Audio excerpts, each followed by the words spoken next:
2, 1, and launch this game off. As we mentioned, we have a PvP spawning in the top left. It's going to be MVPGuineaPig as the red Protoss player, his opponent in the pink pieces, rocking the ZeNEXSuzy tag. That is actually going to be ZeNEXAvenge. Yeah, man. PvP here now. I think on this map, this is Ohana, guys. I believe made by TPW, the Planetary Workshop. I need to double check that, but if you look at the way the natural's laid out, there's actually just like a 2 force field sized ramp they're leading in, so it's actually pretty darn easy to defend. And you know, of all the maps for PvP, this could actually be a map that would allow early expansions. I feel like if you, especially, you know, with the builds we've seen a lot of the Europeans doing, where they start to set up like a partial wall off with their gateways at the ramp, if you do something like that, you could, I feel like you could go for something like a 3-gate pressure expand on this map very, very safely. Yeah, we'll have to see what happens. I was watching a little bit of Guineapig. I believe it was in the round of 8 coming into this. He was playing very aggressively, specifically on this map. A lot of forward pylons, and his opponent tried to play 2-gate and tried to, you know, defend the 4-gate and then switch back into a 4-gate to try to defend. You're right, the rush distance is very long, but of course the warp-in mechanic is going to completely negate that. So I think we're going to want to see these players put down a lot of gateways and get a lot of bulk in their army rather than putting that quick expansion up. But, you know, it comes down to how solid do you want to be and how risky do you want to play.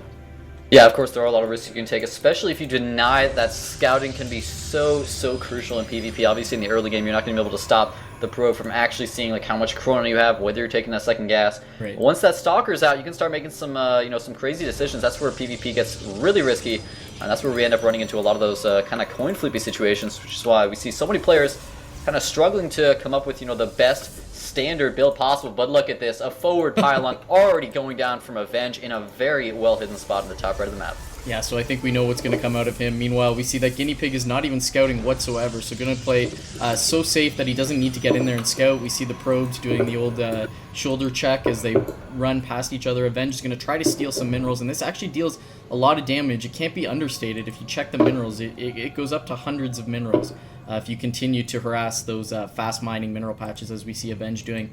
Guineapig now sending his probe across the middle of the map, going to walk by that tower, but no one touching it. I'd like to see them tap that just so we can see how much space is actually controlled by those Nog watchtowers. Of course, not going to be too much of a big deal in PvP, but we'll keep it in mind for future games. Guineapig is going to go in there, and if he's on the ball, he should be able to notice that there's a pylon missing from Avenge's main base. Oh my gosh, a Zealot actually just killed the scouting probe from Avenge. Slight mistake there by Avenge. You know, with that forward pylon, I thought, you know, with it being that early as opposed to waiting till he had, you know, his 4 gates coming up, right, I thought maybe he was going to drop a second, you know, gateway there and start pumping out some stalkers, get to his opponent's base that much quicker, put on some aggression, but that's certainly not going to be the case now. You will still be able to use that later on, but a second gas has already actually been added for Avenge, so, you know, it does look like... Oh, look at that! A gas cancel! Faking out his opponent, a great move there by Avenge. Right after Guineapig's probe leaves his base, he cancels the gas. Now he's going to go for most likely a 4-gate here. Looks like he has his probe still waiting to drop down that 4th gateway. There it is. So there's going to be a standard 4-gate for Avenge, and this could catch Guineapig way off guard. Yeah, I think he's going to be in trouble because he looks like he's pretty comfortable and content on these 2 gateways. He's getting out the stalkers before Warp Gate, and that typically shows us a player who wants to stay on 2 or even 3 gateways, certainly not going up to 4 gateways to defend. And when those 4 gateways pop for Avenge and he starts warping in units, Guineapig is going to have to be very, very quick to defend. Guineapig also not having the second assimilator, so he's not going to be able to get tons of sentries up to just block his ramp and play turtle there. We can see Guineapig is way out in the center of the map at that upper Xel'Naga watchtower trying to chase away Avenge from the bottom Xel'Naga, but he's just going to run around, ring around the Rosie and get up and actually start to work on this stalker. Avenge is going to have to be careful because Guineapig is going to unite the forces and he is going to get trapped if he doesn't get out of there pretty quickly. Yeah, this is a very, very dangerous situation. Oh, almost kills the probe there from Guineapig. Would have been worth it to go for it, but oh, a stalker out of position here from Avenge does get taken out immediately. The Zealot will be killed as well, but of course he has 3 more stalkers that have warped in the upper ground. Losing an early stalker like that, though, hurts so much. Now he's down to just 4 stalkers against 5 stalkers and a Zealot from his opponent. This is an awful position here from Avenge. He doesn't have much he can do about it, though. There's 2 Zealots now warping in. Needs to pull back these stalkers. Nice pull. Does keep those alive, but with the nice target fire from Guineapig, it looks like he's going to be able to still win this engagement ever so slightly. But now with the increased reinforcements from Avenge, Guineapig has to fall back up his ramp. This is still a very dangerous situation for him, only on 2 gateways. Yeah, I think Guineapig's in a lot of trouble here. We can see he was floating up to 700 minerals during that battle as Avenge crashes the ramp once more, getting a stalker snipe there. Guineapig doing very well with the few forces he have, but he's going to have to pull probes, and here they come, trying to deal with the Zealot's going to lose a few probes, and that is usually the start of the end in PvP when you're facing 4 warp gates. But we've got some Stalker Micro going here. He's going to easily drive Avenge out of the main base. He's got to hold on till these 4 gateways get on, and you know the situation is starting to look a little bit defendable here for Guineapig. If he can get these 2 more gateways up, then he might be in a reasonable situation.